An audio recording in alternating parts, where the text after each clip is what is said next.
around Dodge City and in the territory on West, there's just one way to handle the killers and the spoilers, and that's with a U.S. Marshal and the smell of Gunsmoke.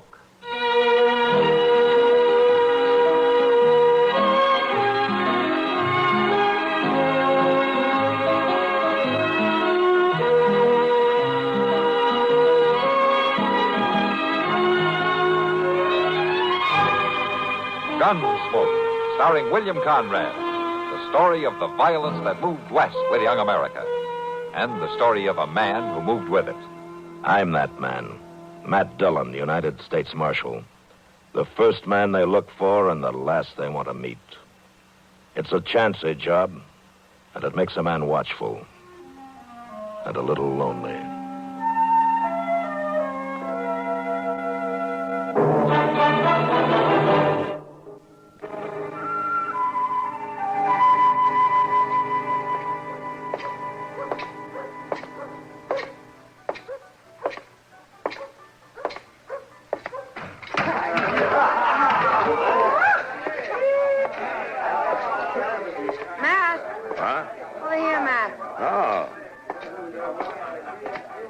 Hello, Kitty. Hello.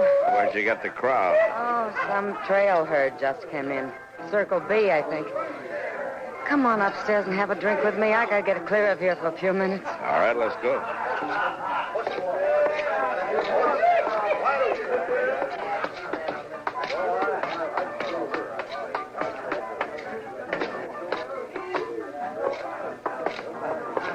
You ever get fed up with it, Matt? With what? Everything. Come on in. Make yourself to home. Thank you. What's bothering you, Kitty? Oh, nothing special. Just the whim-whams, I guess. Who has a drink, huh? Okay. You know, since you're so fed up, why don't you get out of it? Go back east. And get married and settle down? Yeah? Nice, quiet bank clerk, tub of wash, cook stove. And kids. I like kids. Let's have that drink, huh? Ah. Here you are. Thanks. Oh, I'm not getting out, and neither you. So let's live while we still have it. Oh, if that's some drunken herder, so help me, I'll... Yes? Well, let's sit downstairs. The marshal was up here. Come in. Matt. What's on your mind? I thought maybe you could give me some information, Marshal. I'm looking for some folks named Crail. Mr. and Miss John Crail. I understand they got a place around Dodge somewhere. Yeah, Ms. Crail does. John Crail died about 3 years ago. No. Are you old friends of theirs? They're my folks. My ma and pa. What? I'm Billy Cray. Maybe they've mentioned me. Yeah, your mother's always said that you'd come home someday. She's never given up hoping. How is she, Marshal? Well, she's not too good. She's got a big ranch on her hands. Been trying to run it alone since your dad died. You think she'll recognize you? Well, she might not at first. It's been 17 years since I run away from home.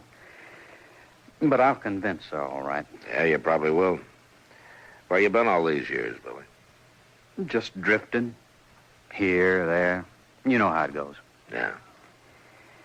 How do I get out to the place? I'm anxious to see her. That's about 5 miles east of town. Follow down river. You can't miss it. Oh, thanks a lot, Marshal. I guess we'll see each other again since I'm going to settle down here. Oh, sure. So long.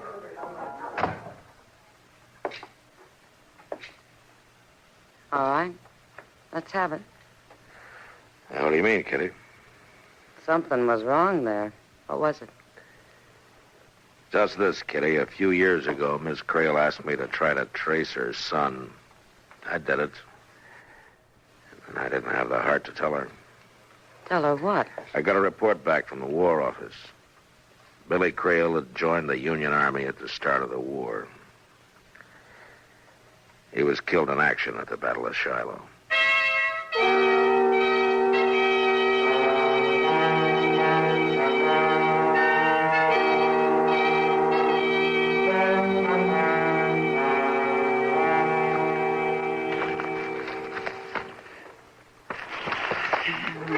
Dog it all, Mr. Dillon. I went through these cussed circlers till I'm blue in the face. There's cutthroats, cattle rustlers, horse thieves, bank robbers, everything you can think of.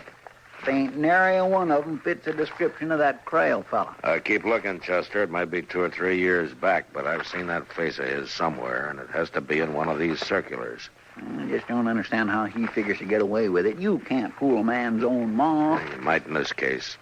She hasn't seen him since he was a boy. She's pretty old now. Her eyesight's failing her. Her memory's none too good. Well, what with that ranch, all the money she's got put by, he sure stands to come out of. Wait a minute, Chester. Find something, Mr. Dillon? Uh-huh. Yeah, I thought so. Well, it sure does look like him, all right. It is him, Chester, 3 years ago. Height 6'1", weight 185, sandy complexion. Sure fits him. Wanted in Lubbock for questioning in connection with holdup of the Lone Star Bank. Previous arrests, Pecos Crossing for cattle theft. Acquitted for lack of evidence. Convicted San Antone 8 years ago, armed robbery. Served 4 years, paroled. Known associates, Nate Barger, and a Ponca City kid. Reward $1,000. Calls himself Johnny Red. Well, Chester? Yes, sir. Let's go get him.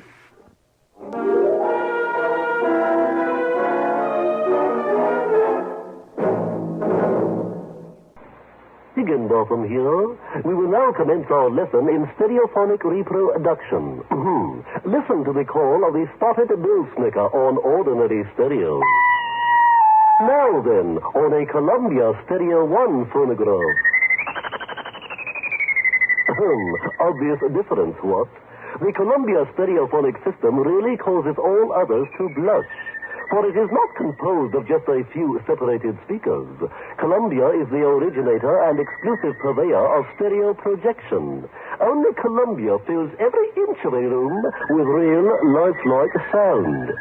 Now, when I was bird watching with the Duchess of... But let that pass. You simply must hear the Stereo 1 phonograph by Columbia. Ask your Columbia phonograph dealer for a demonstration. And, chaps, portables are priced as low as $39.95. Consoles commence at $129.95. Lost that bird.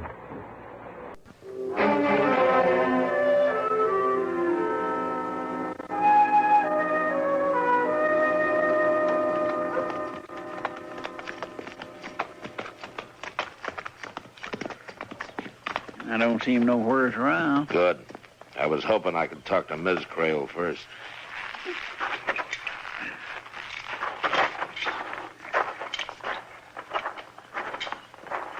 Reckon he'll put up a fight, Mr. Dillon? I don't know.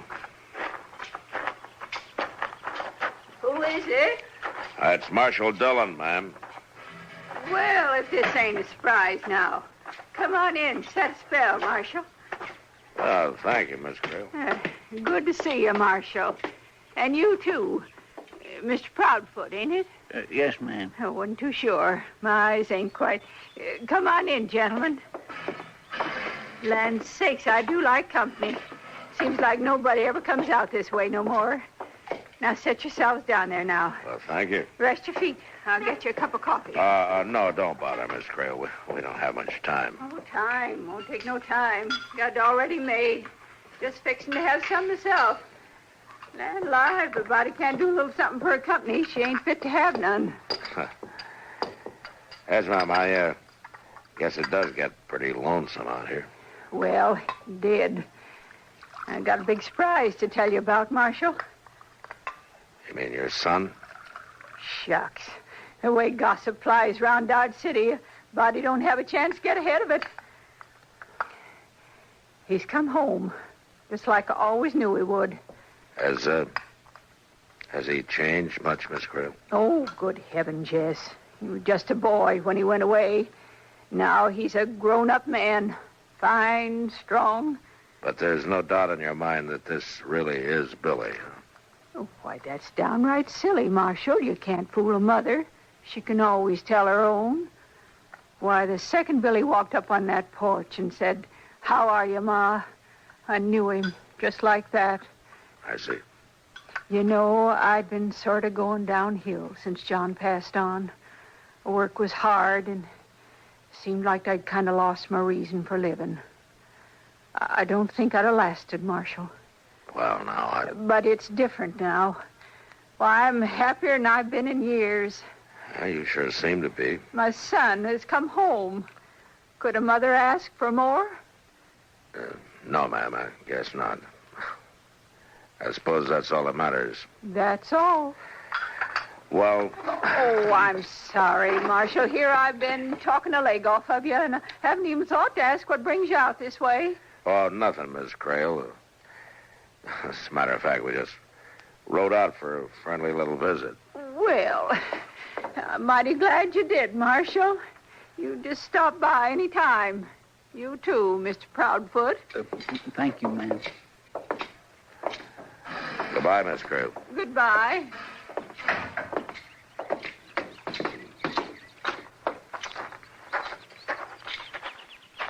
Well, you couldn't have done nothing else, Mr. John.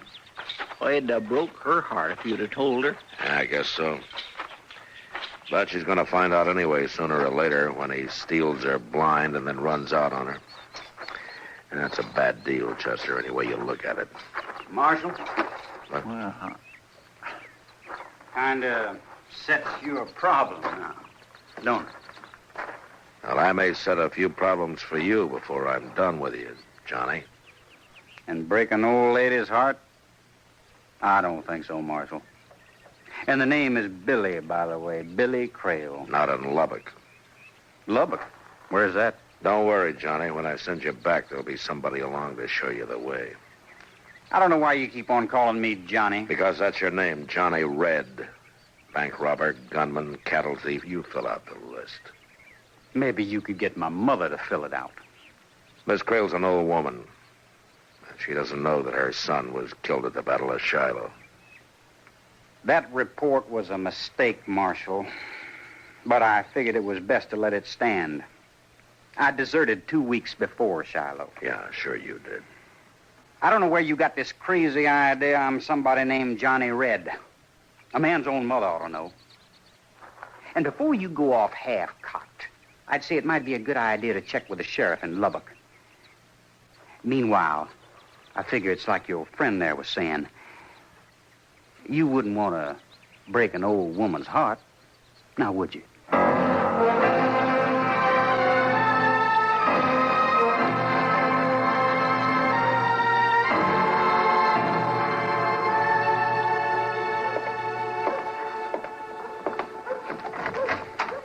Afternoon, Mac. Oh, come on in, Doc. How are you? Oh, terrible, Matt. Lost another patient this afternoon. Oh, somebody die? No. You figure on that happening. But you don't count on them getting well on you. And they don't very often. Eh. Well, who was it that pulled this mean trick on you? Old Lady Cray. Oh? Mm-hmm. A month ago, I wouldn't have figured he'd live through the winter. Even thought she might leave me something in her will, but doggone it, she was jumping around out there this morning as chipper as a young filly. Threw away all her medicine, told me not to even bother coming out anymore. She's a young mother now. It's no joke, Matt. That's exactly what it is. That boy of hers has been home 3 weeks now, and it's made a new woman out of her. Yeah.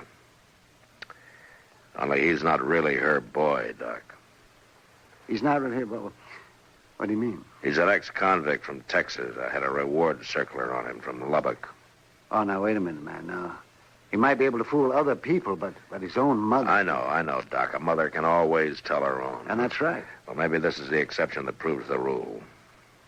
Well, if you really think that, and if he's wanted, well, then why don't you go out there and arrest him? Because I got no charge against him. I wired Lubbock. It seems that he was wanted, but he's not anymore. They'd already picked him up, and then they turned him loose for lack of evidence. No, I just can't believe that, Matt. If he's not Billy Cray, well, then what's he up to? Huh?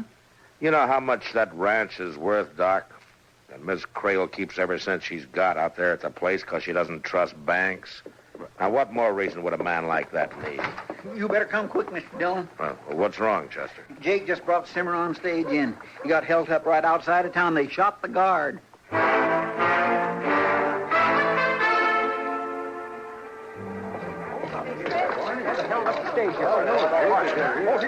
Let me get through here, please, will you? Please, will you stand aside? Please, let Doc get in here, please. Well, Marshal, they finally got to me. How'd it happen, Jake? Boldest thing I ever seen. It was about 3 miles out of town. They throwed some cottonwood limbs across the trail, so I'd have to pull up. And that's when they jumped me. How many of them? Just 2. A couple I never seen before. Brassy as sin. Didn't even bother to wear masks.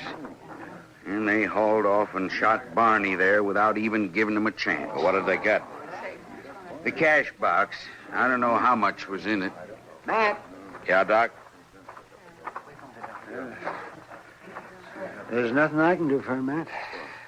2 bullets right under the ribs. I doubt if he even knew what hit him. Well, take charge of it, will you, Doc? Matt, somebody said Barney got shot. Yeah, he's dead, Kitty. Oh. Jake, would you recognize either of those men? I sure would. One of them was a tall, skinny fella. The other one was kind of a kid. Tall one called him Ponca. Ponca? Yeah. They were strangers, though. They ain't from around here. That sounds like a couple of fellas I saw on the Long Branch today, talking to Billy Cray. Oh? Yeah, Billy finally left, and they stayed another hour or so, talking real serious together. Those 2 gunmen, Jake, where did they head for when they left you? Well, it was a funny thing. I figured they'd make a run south. But instead, they rode east, downriver. Now, that trail don't lead nowheres. That's right, nowheres, except to the Crail Ranch.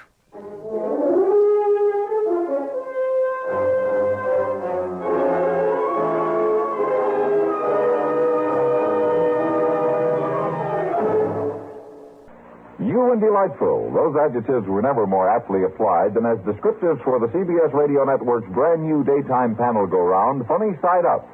Bert Parks is middleman, Hermione Gingold, Kenny Delmar, and Parker Fenley also star. Holding down a threesome like London-born Hermione, the darling of the music halls, and Kenny Delmar and Parker Fenley, graduates magna cum laude of Allen's Alley, is a man-sized job even for Bert Parks. Keep your Funny Side Up every weekday with this delightful new comedy show, CBS Radio's Funny Side Up. Bert's new comedy panel show has taken its place in the CBS Radio daytime family of hits, joining shows like Art Linkletter's House Party and Pat Buttram's Just Entertainment. Always a grab bag of listening surprises, Art Linkletter's Madcap Hollywood House Parties are ever among the liveliest affair on the air before dark. And Pat Buttram's Monday through Friday excursions in humor and song make Just Entertainment just that for all takers. Lend an ear weekdays and we'll fill it with the new Funny Side Up, House Party, Just Entertainment, and the rest of the best from CBS Radio.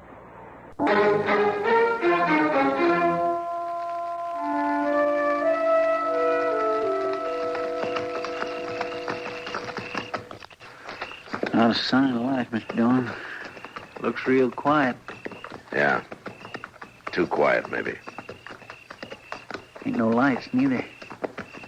Well, let's walk from here. All right.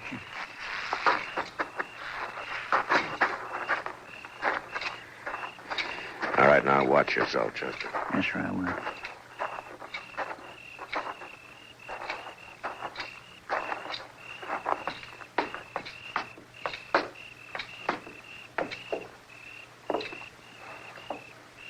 Now, when I jerk the screen open, I'll go in fast. I'll keep you covered, Mr. Dillon.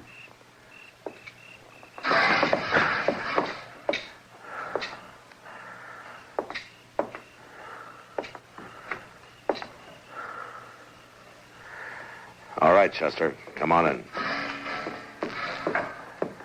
See if you can find a lamp. I think there was one over here on the table the other day. Oh, yeah. There it is. All right, light it and then bring it over here. Yes, sir. Here you are. Oh, Hold the lamp down, Chester. Mr. Dillon? Yeah. She's dead. She's been beat bad, too. Yeah. Well, let's not question anything he's wanted for now. It's murder. Rich! What? Mother! What? Oh. Not you, Marshal. Who were you expecting, Johnny? Nate Barger and the Ponca City Kid? That's right. They're down there digging by the riverbank, but they'll be back. They won't find what they're looking for. Well, who shot you? I don't know which one of them it was. It don't matter, though. I'll last till they get back.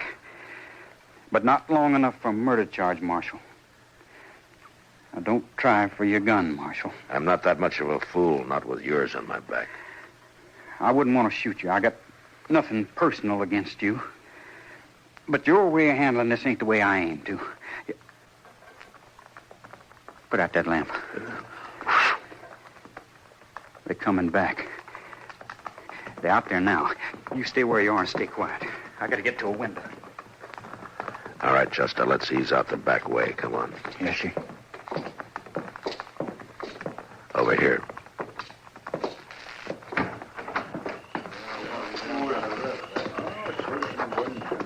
Stay close to the house. They'll walk toward the porch.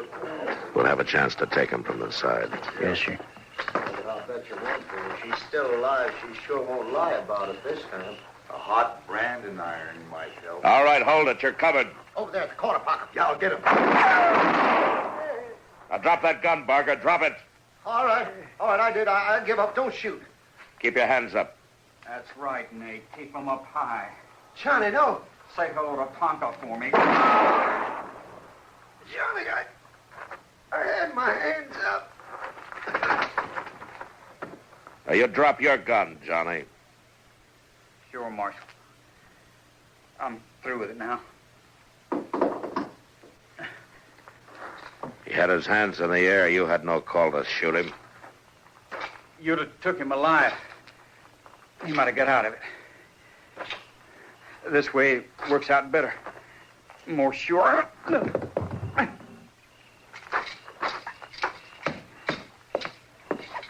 Johnny? Yeah, Marshal. And I guess you know how you stand. You don't have a chance. It don't matter.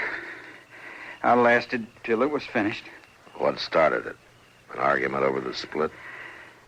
There wasn't no split. I wasn't in with him. They followed me here from Texas. That's right, Marshal. I'm Johnny Red. I never doubted it. They thought I was double-crossing them. They laid for me out here at the ranch. They thought they'd killed me. And her. They beat her, Marshal. Trying to find out where she kept her money. But she wouldn't tell. She lied to him. Said it was buried down by the riverbank. Where is it buried? No place. I took it into the bank for last week. You what? I figured it wasn't safe for her to keep it here. Yeah.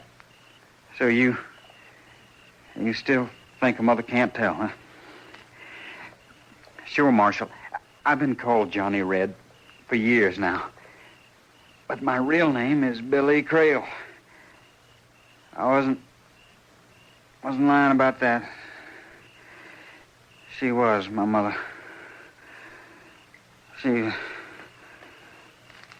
Oh, Mom.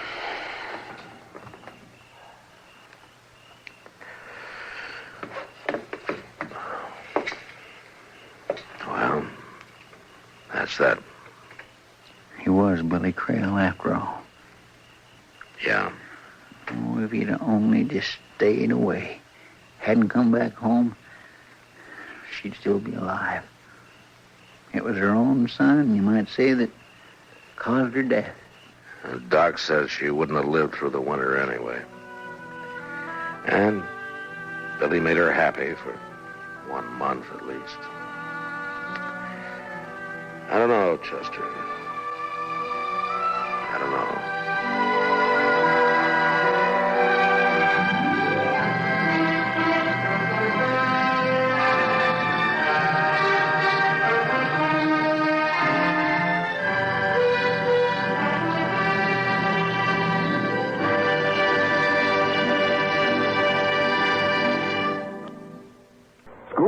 only buildings, but they're much more to parents whose children attend them. When your children and mine are in those buildings, they take on personal importance. They influence the futures of our young people. Schools are only buildings, but to ignore them is to ignore those precious futures. We do the very minimum for our young when we take part in community efforts to build better schools. If we do less, we flagrantly shortchange our own. If your community is like many, the chances are there's a real and growing need for better schools, better schoolrooms, higher teaching standards, new textbooks, and more room. This miracle won't come about without help from all of us. If you want to give that help but don't know how, write to Better Schools, 9 East 40th Street, New York, 16, New York. That's Better Schools, 9 East 40th Street, New York, 16, New York.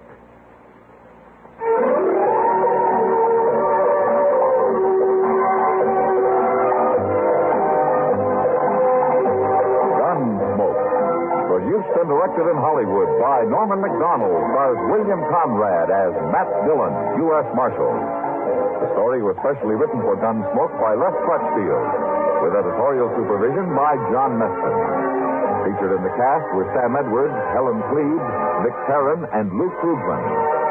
Harley Bear is Chester, Howard McNear is Doc, and Georgia Ellis is Kitty. This is George Walsh inviting you to join us again next week when CBS Radio presents another story on Gunsmoke.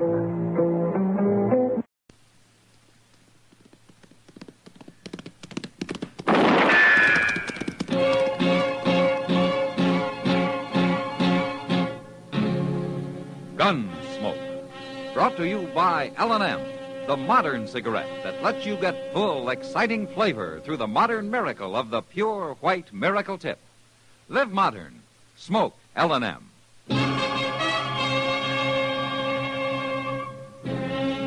Around Dodge City and in the territory on West, there's just one way to handle the killers and the spoilers, and that's with a U.S. Marshal and the smell of gun smoke.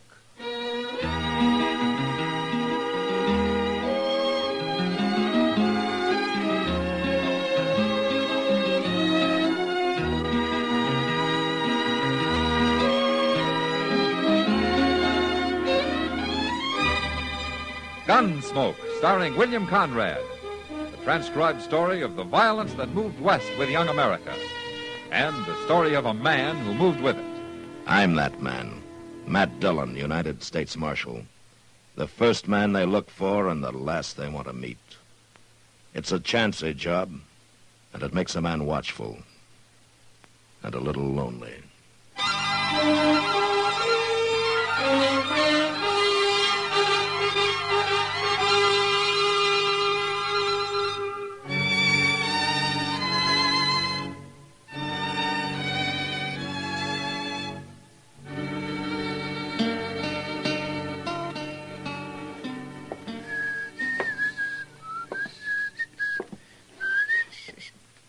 Well, my goodness. Now, if that sure don't beat all. What's the matter, Chester? Odie Perkins, coming down the street there with a mat on so thick you can feel it right through the window. Oh?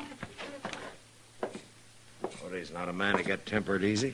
Well, he sure is now, Mr. Dillon. He's so doggone riled, he's leaving a blue streak behind him. It's the gospel truth, look. That can't be anything serious. Marshal Dillon. Morning, Odie. Marshal, I'm here to call on the power and protection of the law in all its majesty and might. Well, that's a pretty tall order, Odie. You got some reason for needing the law? Reason? I got reasons that go back as far as 15 years. Marshal, I want to swear out a complaint, an injunction, a bench warrant, whatever it is it takes to get a certain low-life scum evicted from the premises, run out of Dodge, banished from the territory, and horsewhipped to boot if you can work it in somehow. What's a certain person done, Odie, to deserve that kind of It ain't what he's done as much as what he is, and I ought to knowed it long before this, but he sure had me fooled. You're not by any chance talking I'm talking about Brace McCoy. That's who I'm talking about. I even hate to let his sneaking name soil my lips. Yeah, but Odie, you and Brace have been partners as long as I can remember. Oh, not no more. We ain't, not since this morning. Marshal, I want him throwed clean off the place. Now, wait a second, Odie. As I recall, you boys took up that homestead as joint tenants, huh? Brace has got as much right there as you have. Well, Marshal!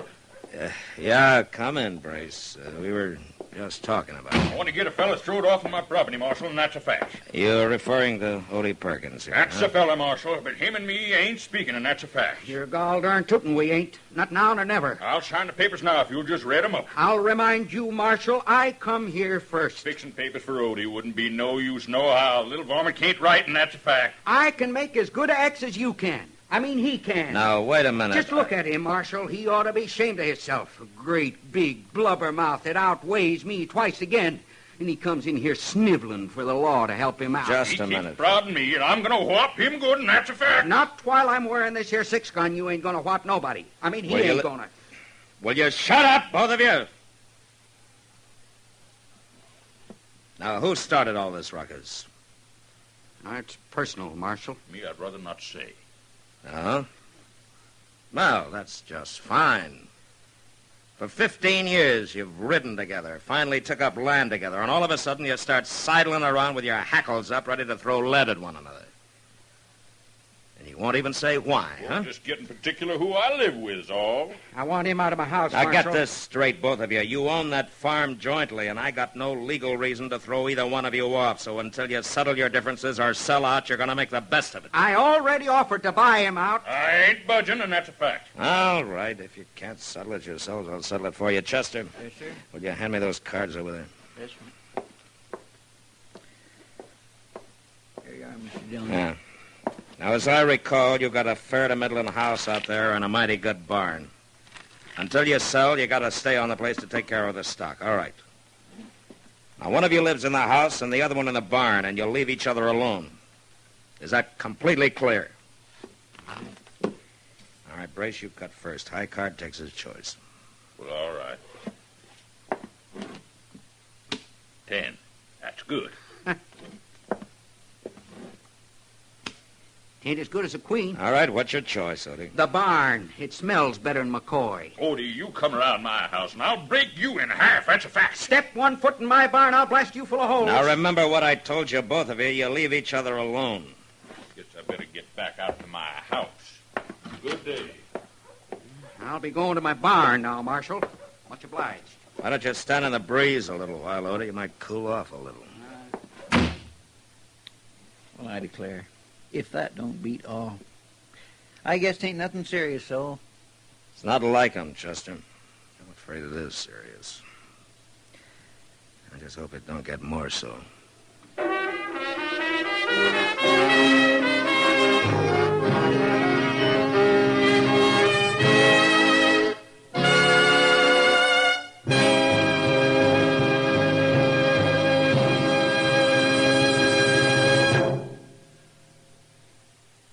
Why don't you live modern? Live modern. Live modern. Change to L&M. Only with L&M can you enjoy the full, exciting flavor of today's finest tobaccos through the modern miracle of the L&M Miracle Tip. Through the pure white Miracle Tip, L&M tastes richer, smokes cleaner, draws easier. No other cigarette, plain or filter, gives you all the flavor you want. The rich, exciting flavor you get only from L&M. So light up, free up, let your taste come alive. Live modern. Smoke L&M. Make today your big red letter day and start to live the modern way. Live modern. Get L&M today.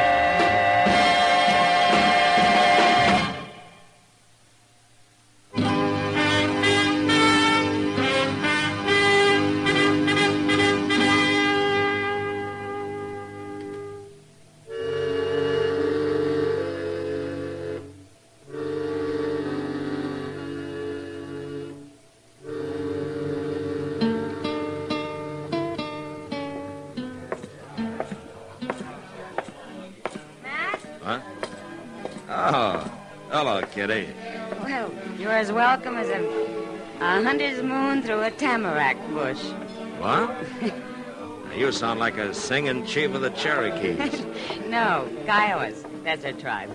Whose tribe? Summer Doves. She spent the afternoon helping me sew costumes. Summer Dove? Huh?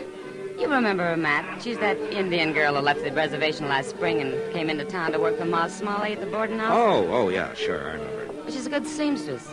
A real good cook, too, I hear. Oh? Yeah, she's sort of lost since Ma Smalley went back east. Hey, look. She did most of the work on this costume. Do you like it?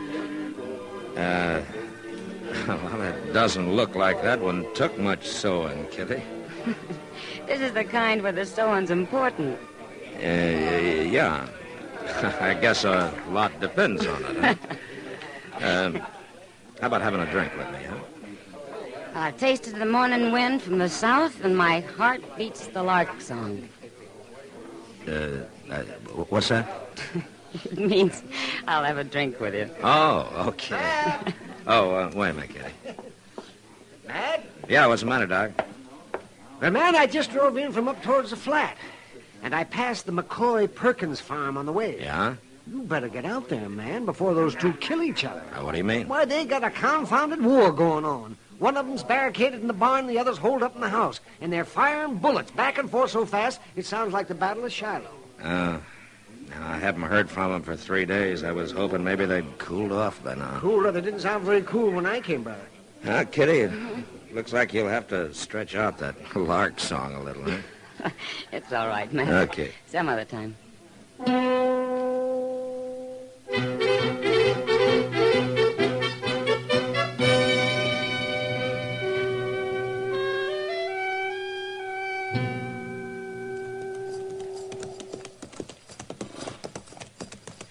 By jing, Mr. Dillon, I never realized it was so far out here.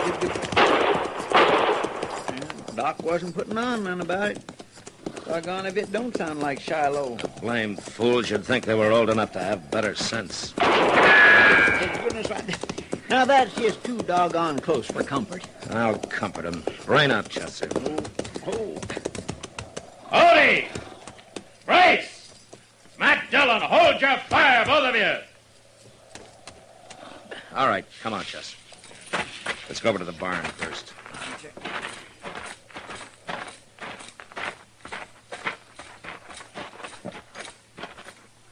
Odie, you in there? You darn tootin' I am, Marshal. That big hunk of buzzard bait ain't about to dislodge me, neither. I am, though. I'll give you just 5 seconds to get that door open and come out here. Now, wait, Marshal. You hurt me, Odie. Okay. I wasn't the one that started. Chester, now. take his gun and keep him covered. Yes, sir, I sure will, Mr. Dillon. Goodness.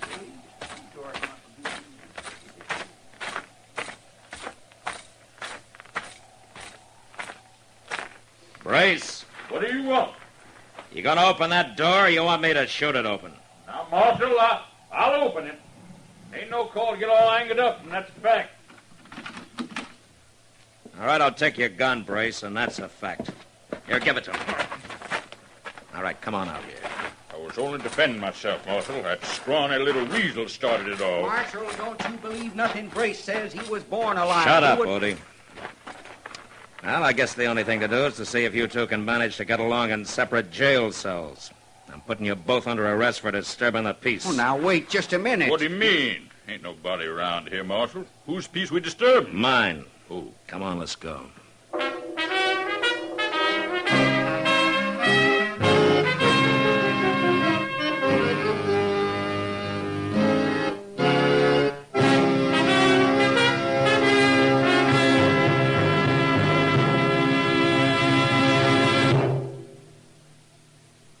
Why don't you live modern? Live modern. Live modern. Change to L&M. L&M is the modern cigarette that lets you get all the full, exciting flavor of today's finest tobaccos. No other cigarette you can buy, plain or filter, gives you the flavor that you get through the modern miracle of the L&M Miracle Tip. Through the pure white Miracle Tip, L&M tastes richer, smokes cleaner, draws easier. So light up, free up, let your taste come alive. Live modern. Smoke L&M. Make today your big red letter day and start to live the modern way. Live modern. Get L&M today.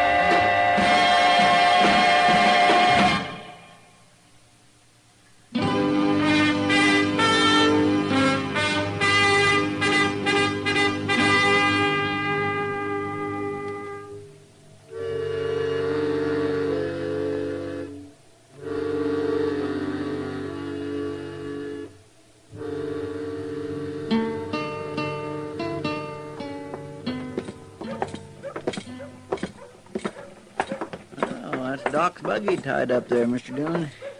Must be waiting for us in the office. Yeah. Oh, good morning, Matt. Morning, Doc. Hey, Chester. Hello, Doc. Well, I've got an hour to kill, Matt. Just time to beat the socks off of you in a game of chess. Board's all set up and... Oh, good, Doc. Let me take a look at my prisoners first, huh? Who is it, Matt? Odie Perkins and Brace McCoy. Is that so? Yeah, I'll be right back. Oh, morning, boys. Marshal. Well, how about it? You about ready to stop feuding? Sure. Brace will get himself off my property, I will. I ain't even to budge, Marshal, and that's a fact. You kind of like it here, huh? Man can't go back on his principles, Marshal. He ain't got no more principles than a hungry coyote. All right, that's enough. You act like a couple of wet roosters. You can't even remember what the whole thing started about. I remember, I'll tell you what it started about, Marshal. It started because Brace didn't figure I was fancying his victuals up enough to suit him. For a whole week, Marshal, he didn't fix nothing but flapjacks in the morning and how many grits at night? With side meat in 'em. Weren't side meat. It was sow belly and it weren't fit to eat. You know what he done, Marshal, when I put them grits on the table? He throwed 'em on the floor and tromped all over 'em with his boots on. That's all he was fitting for. I wouldn't throw victuals like that to the hog. I seen many a day you'd be glad for. Now, wait a minute. Is this the truth? Is this what this whole thing's all about? Well, it's what it started about. But it ain't what it's about now. Not anymore, it ain't, Marshal. No, sir. It's a lot more than that now. I come to realize I've been keeping a viper in my bosom. You can be mighty mistaken about a man, Marshal, and that's a fact. Yeah. But you two thought well of each other for years. Now, it seems to me a friendship like that ought to last over at least one fool argument. Brace McCoy ain't no friend of mine, not no more he ain't. Once I get out of this cell, I'm going to whop that little gopher to an inch of his life. Right across the sights of my gun. That's how I want to see it. All right, boys, all right. Just settle back. Looks like you're going to have plenty of time to think up names to call each other. Marshal. Yeah. How long you aim to keep us in this miserable old jailhouse? Well, you got some sense. Or die of old age.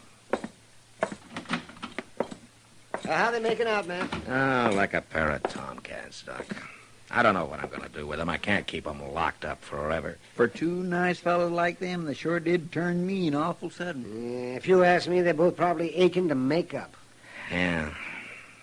I've been thinking along those same lines, Doc. Seems to me they could have killed each other out there on the farm if they'd really been trying to. Of course they could. Why, they must have fired over 100 rounds at each other. Yeah, but if I let them out, they'll either kill each other by accident or kill somebody else. Unless they could... Yeah. Chester. Yes, sir? There's an Indian woman named Summer Dove somewhere around town. Kitty can tell you where she is. Go find her and get her over here as soon as you can, will you? All right, Mr. Dillon.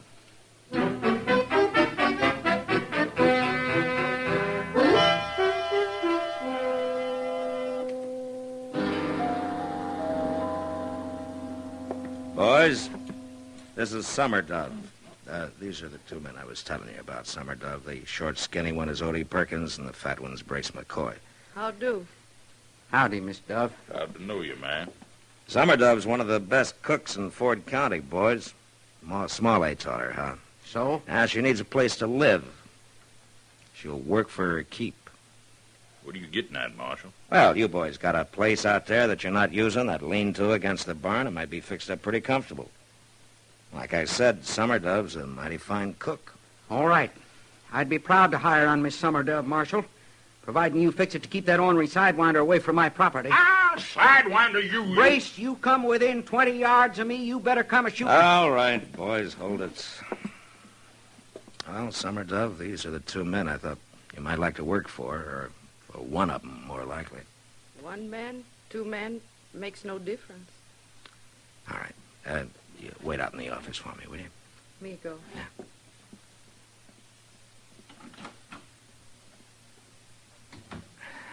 Boys, if you can't come to any agreement, it looks like there's only one way to settle this.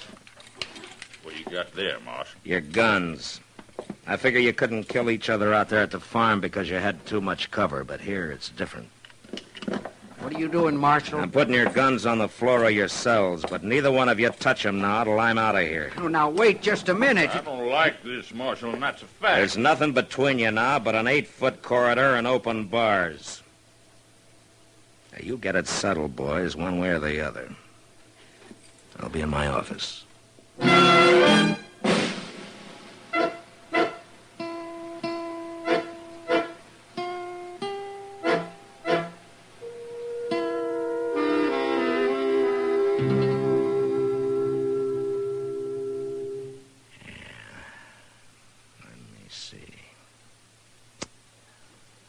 Yeah, I think that'll do it. Oh! Mate, Doc. Doggone you, Oh, that was a sneaky move. Yes, it was, if I ever saw one. Yeah, it was. I swear I can't get over it, Mr. Dillon. Odie and Brace walking out of here that way, arm in arm, like there hadn't never been no crossword between them. Well, it's like Doc said, Chester. They were anxious enough to make up. All they needed was a push. Well, you sure did take a big chance, though, giving them their guns back. They didn't want to kill each other. Somebody just had to make them realize it, that's all. I wasn't taking much chance. He sure wasn't, Chester. Not the way he did it. Chester, you can ride out there tomorrow and take these guns to him, if you will, and see if Summer Dove's got herself settled down, huh? All right, Mr. Dillon. What do you mean, Doc? Not the way he did it. Just that, Chester. Matt doesn't take any chances. You don't call that taking a chance when they might have killed each other? Not with the blanks he made and putting their guns. He made blanks? Sure, like those actors use on the stage. What? Oh, of course, I figured what he was up to. He didn't fool me any. Well, you sure fooled me, Mr. Dillon. I was sitting here on pins and needles just waiting for the sound of death. Oh, you're an easy mark, Chester. You know, Doc, I was pretty sure about those fellas all the time. You were? Yeah. You see that whiskey bottle out there? Of course I see it. Why? Blanks, Doc?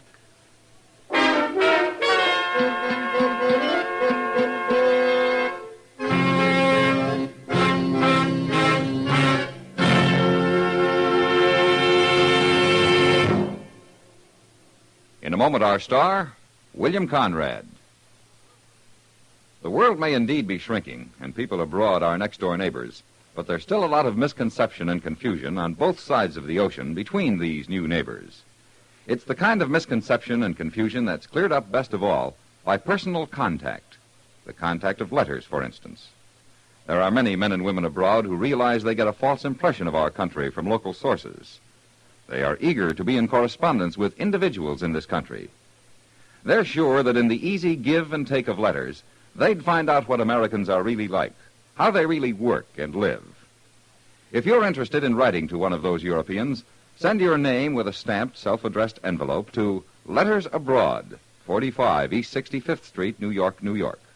That's Letters Abroad, 45 East 65th Street, New York, New York. Include information about your age, occupation, and interests to help toward the selection of a suitable correspondent for you. And now, William Conrad.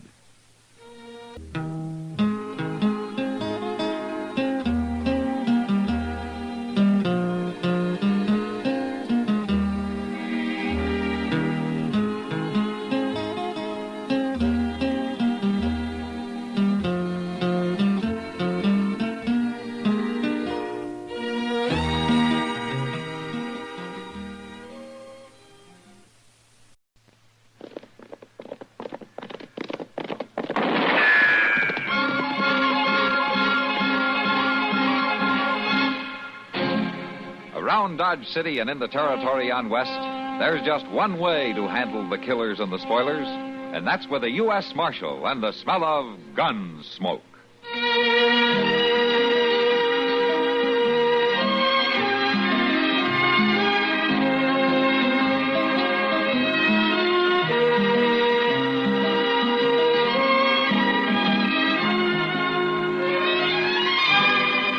Gunsmoke, starring William Conrad, the story of the violence that moved west with young America, and the story of a man who moved with it. I'm that man, Matt Dillon, United States Marshal. The first man they look for and the last they want to meet. It's a chancy job, and it makes a man watchful and a little lonely.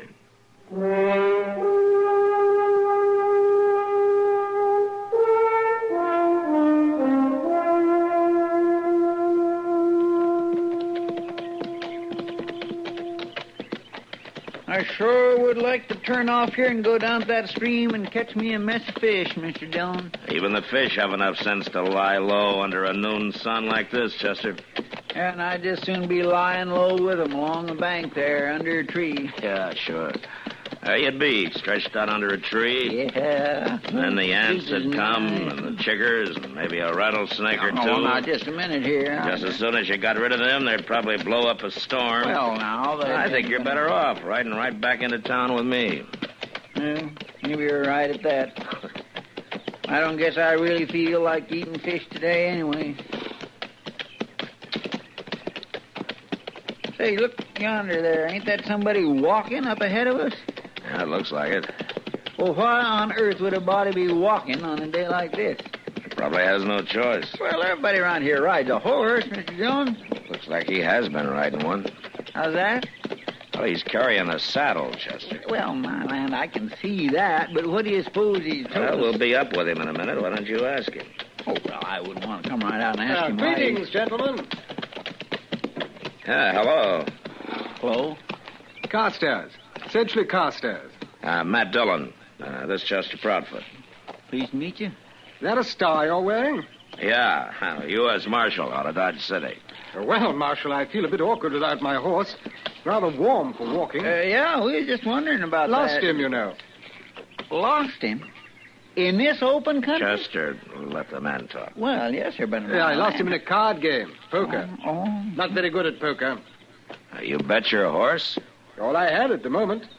Temporarily embarrassed, you might say. Mr. Dillon, what's he talking about? He means he's out of money. I'm afraid that's correct. But you didn't lose your saddle, huh? Oh, I didn't wager my saddle, sir, no.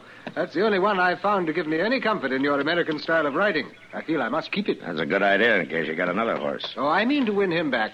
That's one reason I'm heading for Dodge City. Who'd you lose your horse to? A chap named Pete Knudsen. We came up together driving cattle from Texas. But he gradually won everything I had, and last night he won my horse. So, now I'm afoot. Pete Knudsen's a mean man in a poker game. He's a mean man out of one, too. If he weren't so mean, I might not be so determined to win back my horse, Marshal. I see. Well, at least we can give you a lift into town. You climb up behind me. You take his saddle, Chester. Yes, Mr. Dillon. There you go. Very sporting of you. Perhaps I can repay you sometime. Now, just don't try too hard to repay Pete Knudsen. It's somewhat an affair of honor, you know. You'd be better off just to think of it as a poker game and leave honor out of it.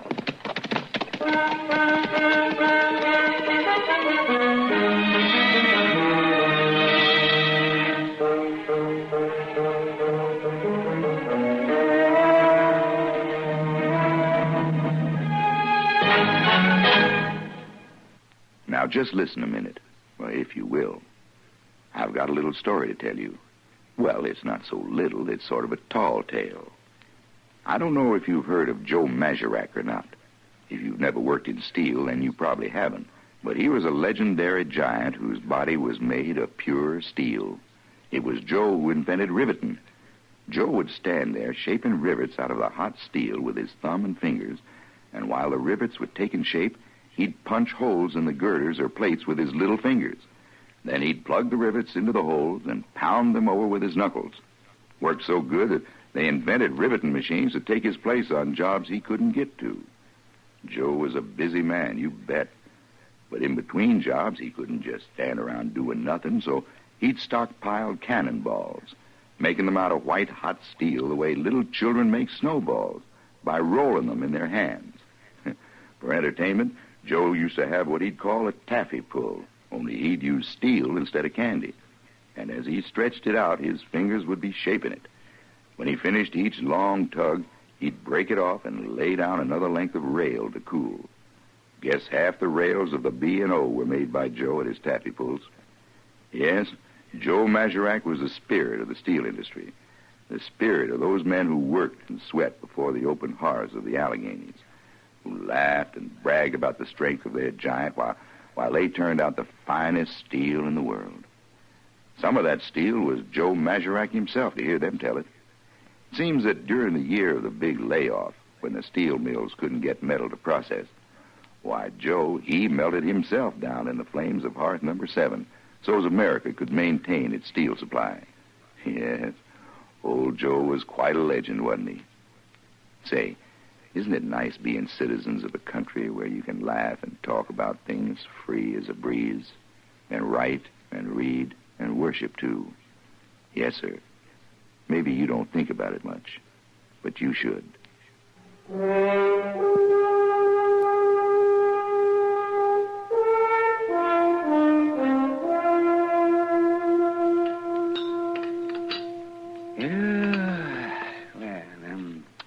You want something more, Chester? Like maybe another piece of pie? No, thanks, Doc. Just a little more coffee. I'll buy. No, I've had plenty. Had plenty of that Carstairs fellow, too, come to think of it. Oh, is that so?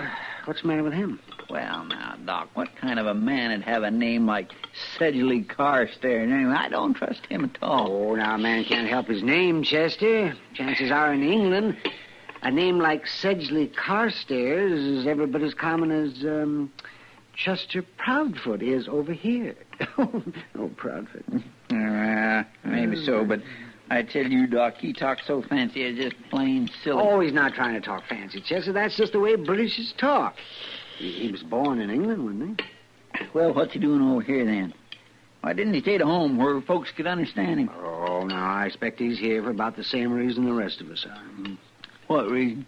To make a living. Oh, now, Doc, I don't believe nobody who talks like he does knows how to make a living. These ways, he sure don't know how to keep a horse. See, you know, I've run into a couple of these fellas before. They're what they call second sons. Second son? What's that? Well, it's the second son born into a British family. You see? Usually a wealthy family. Well, sometimes even a titled family.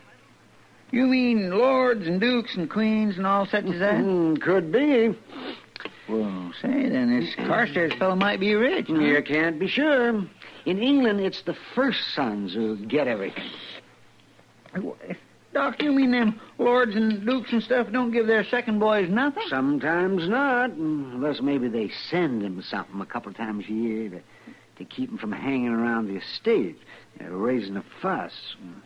You mean they bribe their boys to stay away? It's been done. Sometimes those second sons turn out to be kind of ornery once they find out that they're not going to get their share of the family loot. Oh, it's a dirty trick. You can't rightly blame them for that. Say, Doc, you reckon this Carstairs feller's getting paid to stay away? Can't tell, Chester. Well, something to think about, though.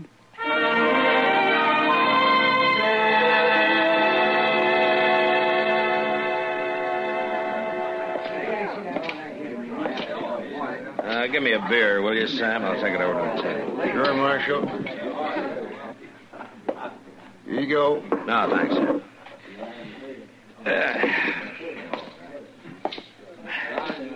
Oh, evening, Kitty. Hello, Matt. Sit down. Thank you. What, are you going to talk to me, or are you just going to look around the room? What? Oh, I'm sorry, Kitty. I was just looking for somebody. He's over there at the far table. You can't see him too well with all the crowd standing around. Yeah. Now, how'd you figure I'd be interested in Carstairs? Well, everybody's interested in him. I hear he's the willingest poker player to hit Dodge since the Santa Fe Railroad gangs. And the willingest loser. He doesn't seem to care who he loses it to. Just so he keeps on playing. I wonder where he gets his money. Well, they say all he has to do is walk into the bank and he comes out with all the money he wants. It could be gossip, you know. Yeah. He was down to betting his horse a few days ago. You worried about him, Matt? No, not exactly worried, Kitty. But he's a likable fella. I just hate to see him losing all his money. I wonder why he's doing it. He wants to learn to play good enough poker so that he can sit in on another game with Beat Knudsen. He wants to win his horse back. Well, you can't blame him for that. But if Knudsen hears about the money, there'll be a lot more involved than a horse. No, gentlemen, no. The game's breaking up. Yeah, looks like it. Opens tomorrow. Then I'll be only too glad. Why, hello, Marshal. Miss Kitty. Hello, Sedge. Mighty pleasant chaps in here, Marshal. Oh, why shouldn't they be pleasant? I understand you're supporting them. I am losing a good deal of money, that's true. But I'm learning, Marshal. I'm learning.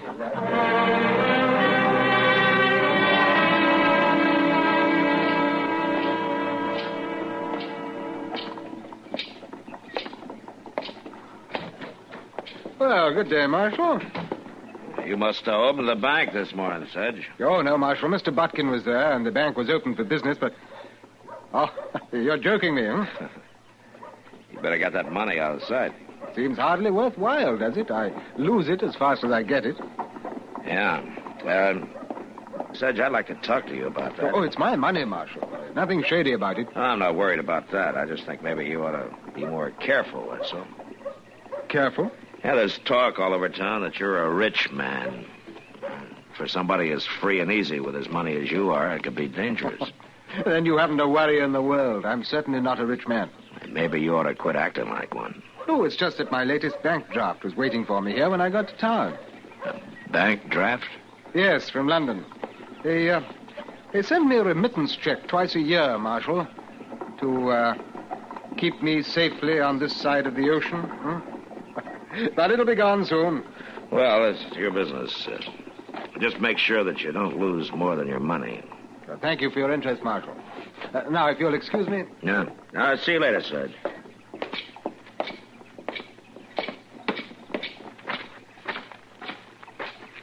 Mr. Dillon? Huh? Yeah, what is it, Chester? Mr. Dillon, Pete Newton and his crowd just got in from Abilene. They went right into Dodge House. How many of them? Well, there's 4 of them all together. It's a funny thing, though. Oh, what's that? They tied up 5 horses. One without a saddle, huh? Yes, sir, that's the way it was. Pete's really rubbing it in, isn't he? Oh, well, shucks, Mr. Dillon. If Sedge didn't have no better sense than to lose his horse in the first place... I just hope he wins it back, Chester. For his sake. And I also hope he rides it right out of town.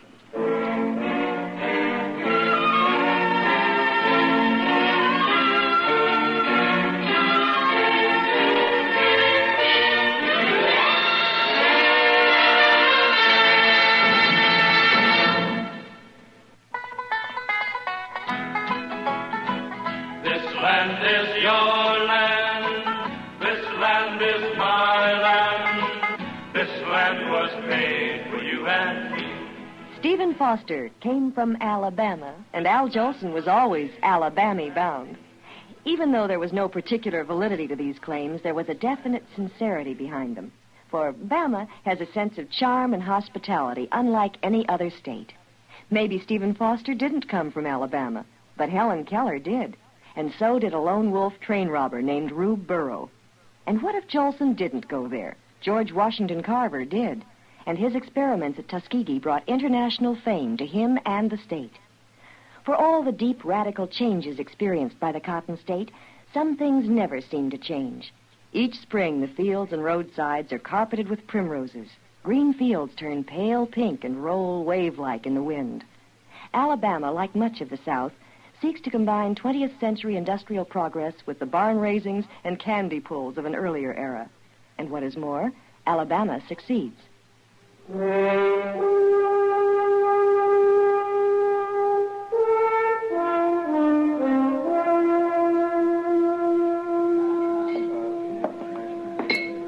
Hello, Knudsen. Oh, it's about time you showed up. I thought you'd be down to the Long Branch by now. What do you mean by that? Well, the whole town's been waiting for you to come in so you could play poker with that English fella. Why should I play poker with him? I already cleaned him out. I even got his horse. Yeah, that's what he wants to win back. I don't know why he put such a store by it, though. Why, he could buy a string of horses if he wanted to. He been winning? Sedge, win money? Why, not hardly, but that don't matter. What? Well, he's rich. He is? I mean, you didn't know that? Well, you didn't have no money on the way up from Texas. Well, it just come. It come from London, England, to the bank, where he goes and gets some every day. I hear tell he got another big wad this morning. You know what you're talking about. Well, anybody will tell you. Well, maybe I will just mosey down there and play a little poker after all. Got to give the man a chance to win back his horse. Sure.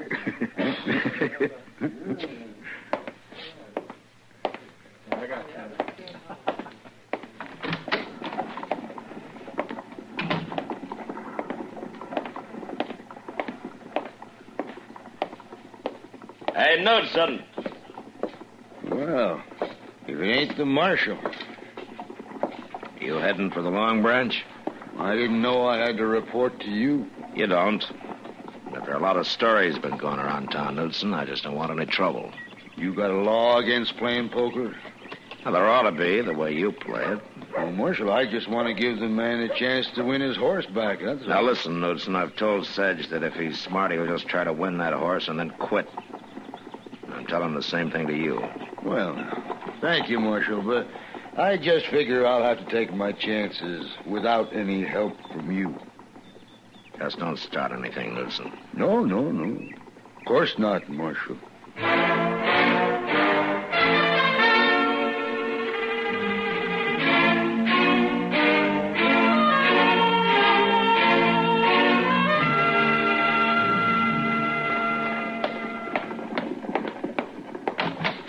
Mr. Dillon, there's something downright peculiar going on around here. What?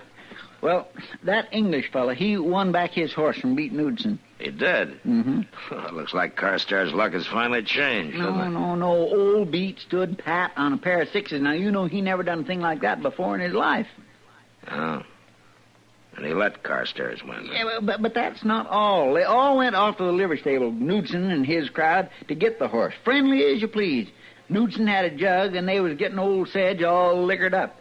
Well, it don't make sense, but... Are they still there? That's what I was getting at. They rode off out of town. Oh, come on, Chester. I think maybe we better follow him.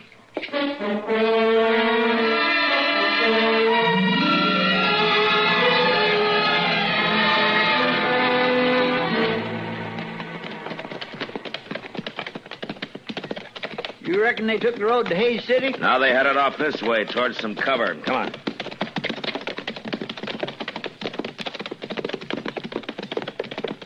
I'm going to play a hunch, Chester.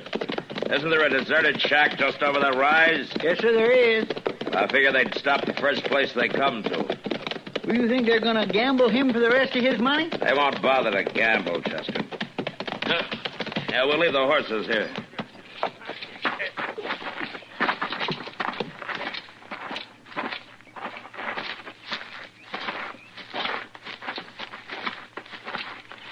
Yeah, there it is. 4 horses out in front.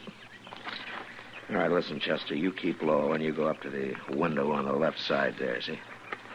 Now, you think you can make it? Yes, sir, I can make it. All right, good. Now, I'll go around to the front. When I get to the door, you cover me through the window. All right, you ready? I'm ready. Come on, then.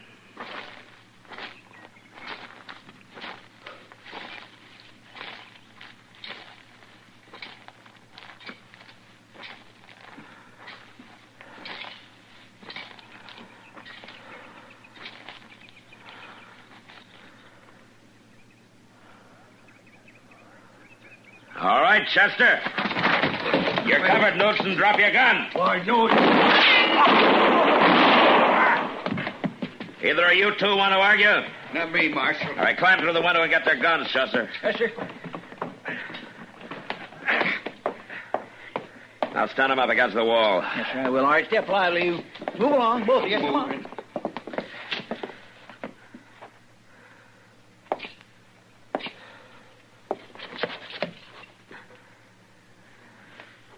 You may have got me, Marshal. But you're too late for that fancy talker. Where is he, Knudsen? Where's Carstairs? He's in the gully, up back. Dead? Dead as I'm going to be. You're a fool, Knudsen. All you had to do was keep on playing poker with him. He'd have lost everything he had. You didn't need to kill him to get it. Marshal, you want to laugh? Something funny, Knudsen? All that money they talked about, it was all spent. He just had $3 on him. $3.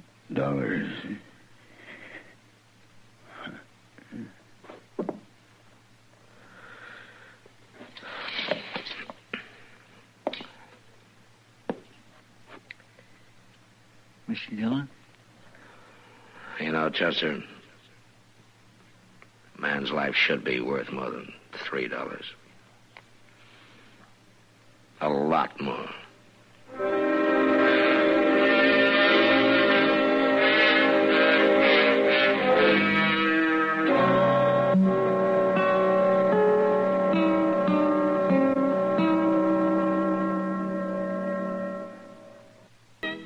Gunsmoke.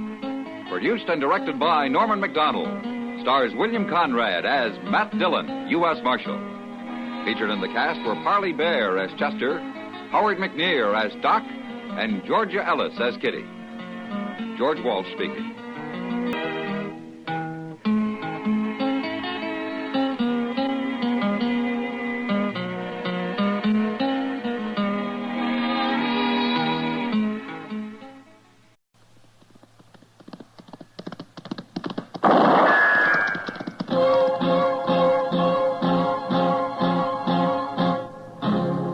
Gunsmoke, brought to you by Chesterfield. Chesterfield packs more pleasure because it's more perfectly packed, thanks to Accuray.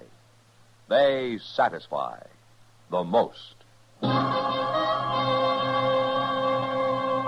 Around Dodge City and in the territory on West, there's just one way to handle the killers and the spoilers, and that's with a U.S. Marshal and the smell of Gunsmoke.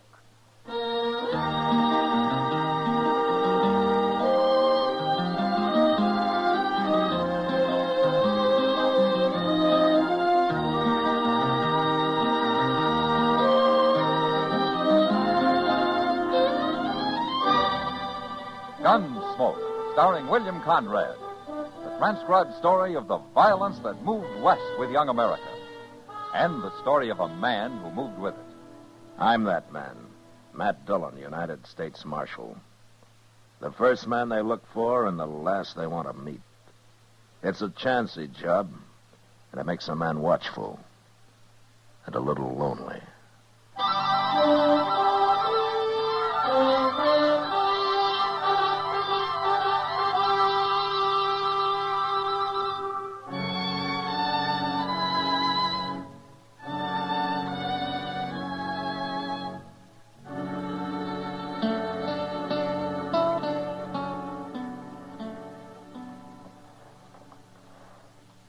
You know this fellow riding in, Morgan?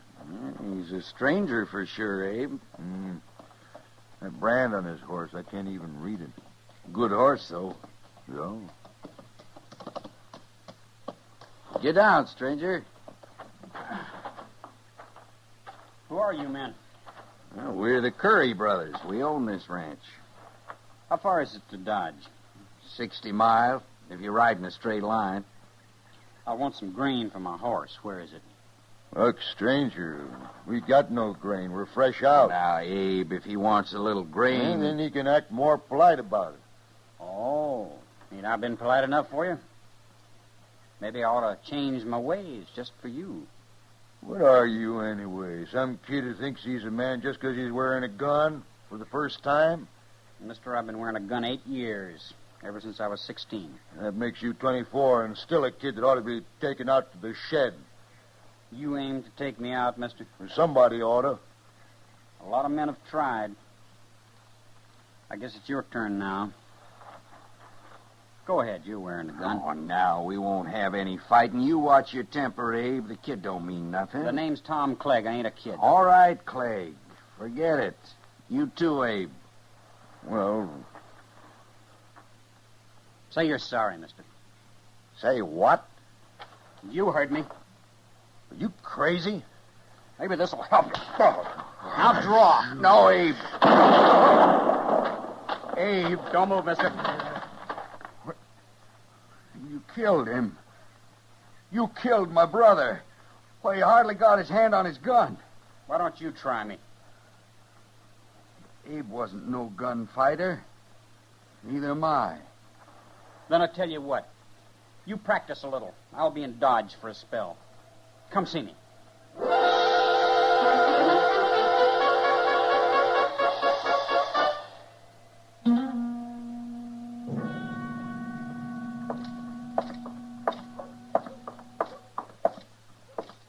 Oh, now, say, there is a good-looking horse, Mr. Dillon. Oh, which one, Chester? That big bay that young fellow's just getting off of there. Oh? Well, ain't he? Well, I wasn't looking at the horse, Chester. Oh, you know that fellow? Yeah, maybe.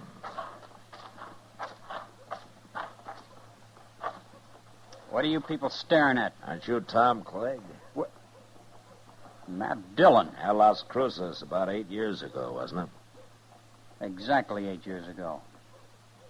I've changed some since then, Marshal Dillon. Yeah, I'm a marshal. This Chester Proudfoot, Clegg. How do you do? Hello. Now, Marshal, I suppose you're remembering how I didn't dare draw on that fellow in Las Cruces. You were smart not to. He'd have killed you, sure. I left there. I went out by myself. I practiced for 2 years, every day. I got pretty good with a gun, Marshal. Did you? That fellow's dead now. I went back and I killed him. It wasn't much of a quarrel, Clegg. I don't need much, Marshal. Oh, I've killed a lot of men since then. But don't you worry about me. They always draw first. Are you telling me you've turned gunman, huh? I've got me a pretty fair reputation in New Mexico. And now you want to be known in Kansas. That's why you came here. I didn't say that. I know you're kind, Clegg. I ought to. I've killed enough of them. Not me, Marshal. You ain't going to kill me. I'm too fast for you and I'm too smart. I'll show you someday.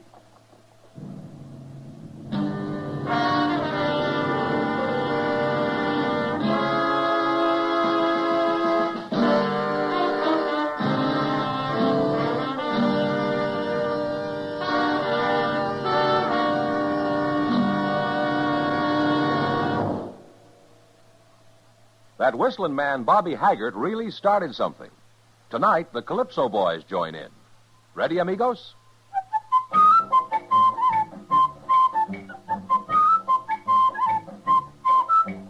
Packs more pleasure, packs more pleasure. Chesterfield packs more pleasure because Chesterfield's more perfectly packed. It stands to reason a cigarette made better and packed better, smokes better, tastes better. And Chesterfield is more perfectly packed by Accuray. This electronic miracle removes human error in cigarette manufacture. So Accuray Chesterfield is firm and pleasing to the lips, mild yet deeply satisfying. Yes, Chesterfield gives you something no other cigarette can give you. Chesterfield packs more pleasure because Chesterfield's more perfectly packed. To the touch, to the taste, Chesterfield packs more pleasure because it's more perfectly packed. By Chesterfield, mild, yet they satisfy the most.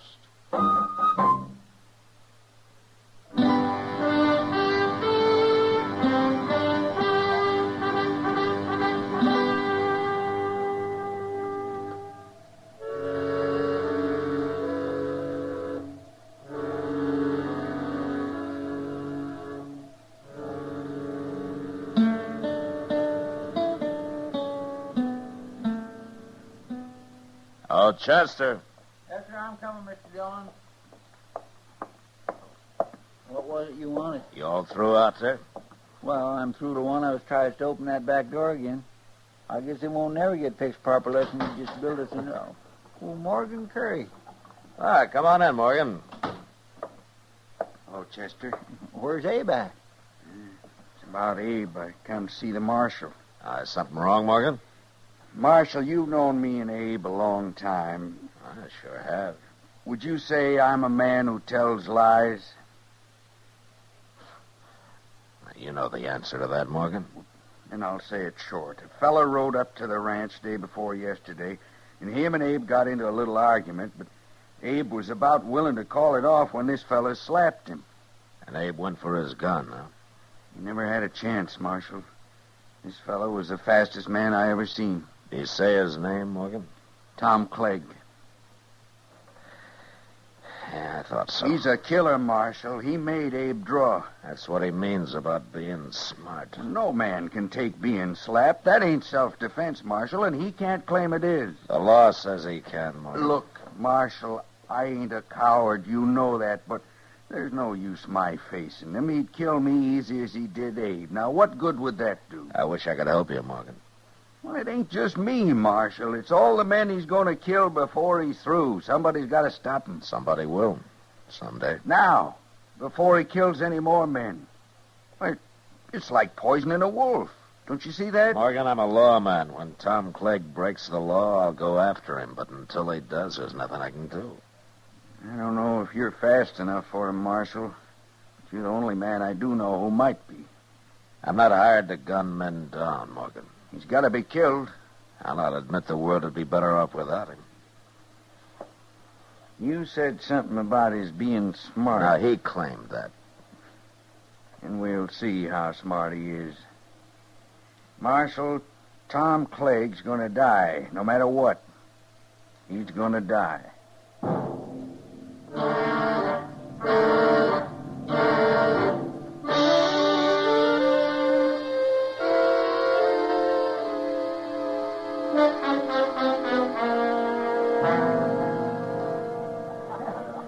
You want another beer, Matt? No, one's my limit, Kitty. One? Oh, you're expecting trouble. I didn't say that. One beer said it. You know me too well, Kitty. But you're right about my expecting trouble. Well, I already knew about that. I've watched Morgan Curry following Clegg in and out of here for 2 days now. I don't know what Morgan has in mind, Kitty, but I'm sure he doesn't plan to shoot Clegg in the back or anything like that. Well, he isn't even carrying a gun. Yeah, I know. He just stands around at a distance and sort of keeps an eye on Clegg. It's driving him crazy. But Morgan's not carrying a gun has made Clegg helpless to do anything about it. Maybe he's trying to get him into a fist fight, Matt. Clegg wouldn't fight him, Kitty. He knows he'd get torn apart. It beats me what he's up to. Well, I wish Morgan would go home and forget about it. Maybe it's you he's trying to shame, Matt. Me? What for? For not doing anything about Clegg murdering his brother. It wasn't murder, Kitty. Abe drew first. The way I heard it, Clegg made him draw. And I don't care what the law calls self-defense. Well, I have to, Kitty. I have to care. Yeah, I know, Matt. Well, there they are. What? Clegg. He just went to the bar. Morgan will be along directly. Yeah. Well, you keep an eye on him, Kitty. Me, keep an eye on him. I got to ride out into the country tomorrow. I'm leaving before dawn so as I can get back early in the afternoon. Oh, then you better get to bed. Good night, Matt. I'll see you tomorrow, Kitty. Sure. Marshal. I want to talk to you. I'll go ahead, Clegg. Talk. It's about him. Huh? Oh, Morgan. Hey, Morgan. What are you calling him for? You want me, Marshal? Yeah. Clegg here wanted to talk to me about you, Morgan. I thought maybe you ought to hear it, too. Sure, he can hear it. I want him to stop following me around, that's all. Oh, why tell me that, Clegg? Because you've got to stop him. Me stop him? He isn't breaking any law. He ain't wearing a gun. A dirty coward. There's no law that a man has to wear a gun. It's making me jumpy. I don't like being stared at all the time. You got a guilty conscience about something, Clegg? You shut up. Why don't you take your gun off and shut me up, Clegg? You hear him, Marshal? You see what a coward he is? I can't help you, Clegg. Lock him up, Marshal. Go on, lock him up. You heard me. Yeah, I heard you. Then do it. Not very likely. All right. You're wearing a gun. Are you a coward, too, Marshal? Morgan, come outside. I want to talk to you. Okay, Marshal. You're both cowards. That's what you are, cowards. Why didn't you kill him in there, Marshal? That was your chance. I'm not a gunman, Morgan. I'm a lawman. Won't you ever understand that? Maybe I'm beginning to. Look, Morgan, it's no use. I'm not going to fight Clegg. Now, you can't use the law for your own revenge. That's not what it's for. Now, why don't you forget this and go back home? Marshal, do you think I'm a coward because I won't put on a gun and let him kill me? I don't know what to think, Morgan. You seem to be doing all the thinking these days. My brother Abe was murdered, Marshal. He was murdered. I'm sorry, Morgan, but there's nothing I can do. Now, good night.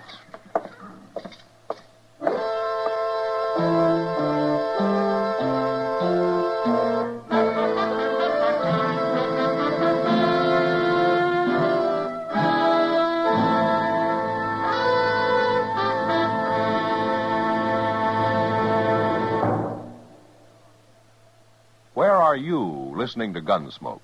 In your favorite easy chair? Or out driving? Oh, there you are. In the kitchen. Say, you want to make whatever you're doing more enjoyable? Have a Chesterfield. Enjoy Chesterfield's better taste and mildness. You see, Chesterfield packs more pleasure because it's more perfectly packed.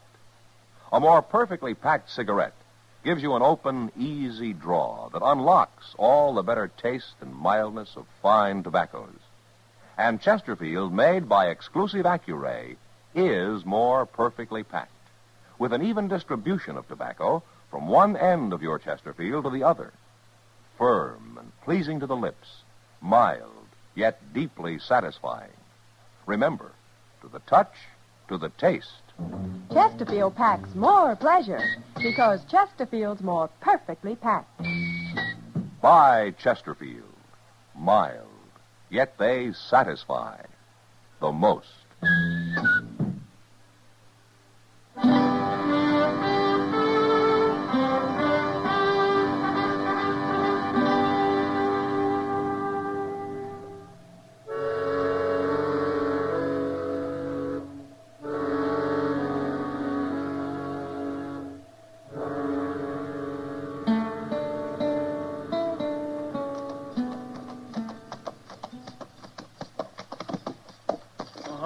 Dillon? Oh, where is everybody, Chester? Why's the town so quiet this afternoon? Everybody seen you riding in, I guess. Huh? They've been waiting for you to get back. Waiting for me? Why? I told them you'd be back early afternoon. There's trouble here this morning, Mr. Dillon. You mean a shooting? Yes, sir. Morgan? Yes, sir, it was Morgan. Yeah, so he put on a gun after all, huh? No, sir, he was unarmed. What? He ain't dead, though. At least not yet. He's up at dock. Where's Clegg? Clegg must have saw you ride in, too. He's standing across the street now. Behind you there. Ah. Well, I won't keep him waiting.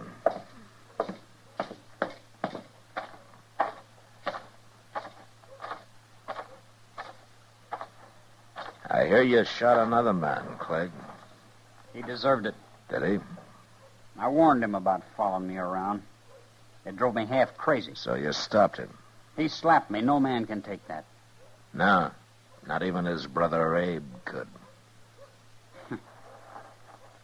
Say, I plumb forgot about that. You told me once how smart you are, Clegg. I guess you forgot about that, too. What do you mean? Morgan was unarmed. You gonna try to put me in jail, Marshal? Mm-hmm. I'm gonna try. Now you're forgetting. I also told you I'm too fast for you. Maybe you are. I'm arresting you, Clegg. Keep your eyes on mine, Marshal. I want to see the look in them when it hits you. That's the best part. Now?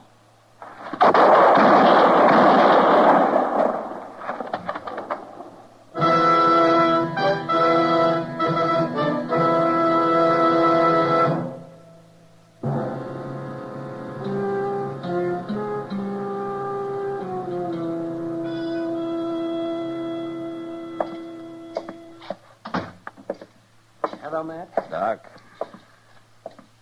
I heard the shots, Matt. I see Clegg still lying there. And if he's got any friends, they can move him. I doubt if he has. A man like that. I guess not, Doc. You did it the only way possible. I was trying to arrest him, Doc. I didn't walk out there to shoot him down. How's Morgan? With 2 bullets in him, he's doing as well as might be expected. I mean in what? He's dying, Matt. Yeah. Now, let's go see him. Matter of fact, there's no reason at all he should have lived this long. I can't understand it. Most men would have died on the spot, shot up the way he was. Morgan? Marshal, I heard some shooting. Didn't I? Yeah. Yeah, you did. Was you in it? I was. And Plague's dead, huh? That's how you wanted it, wasn't it? That's how I wanted it. It's what I've been hanging on for. Morgan, you knew he'd shoot you when you slapped him, didn't you? I had him on edge, Marshal. I planned it that way. Yeah, I thought so. And you were willing to die just to get me to face him, huh? There wasn't no other way. I couldn't have killed him myself.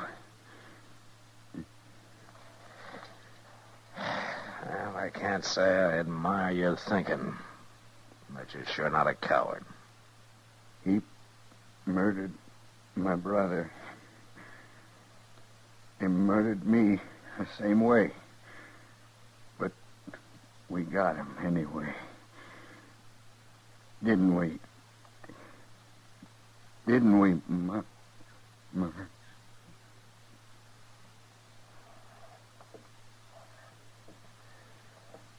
Well, he was right. He won. Even if he had to die to do it. Yeah. But you know something, Doc? I feel like a hangman. You made an executioner out of me. And I don't like it. I understand that, Matt. But you'll forget it. You'll forget it. In time. Yeah, sure. One more thing to forget.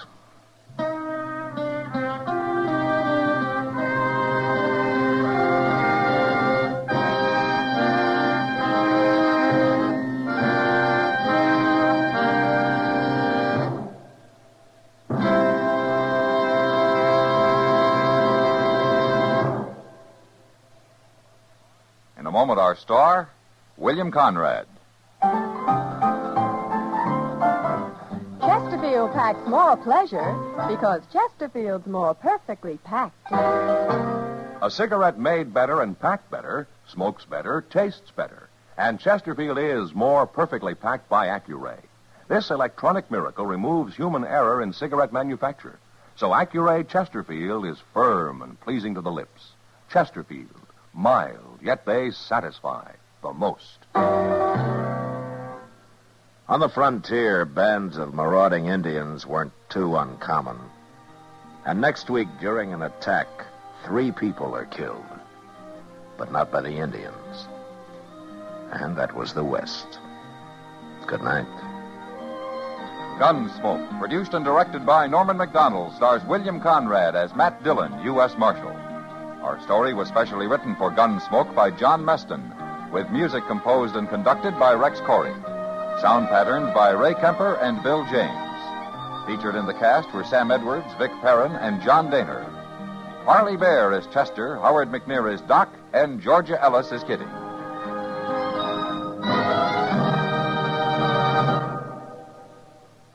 Take a tip from the L&M people, the people who have put the pleasure back into cigarette smoking. Take the L&M Miracle Tip, the tip that lets all the flavor of superior tobaccos come rich, come clean, come easy. Once you light up an L&M, you'll understand why we say they're so good to your taste, so quick on the draw. It's the pure white Miracle Tip that adds so much to your enjoyment. So make today your big red letter day. change to L&M.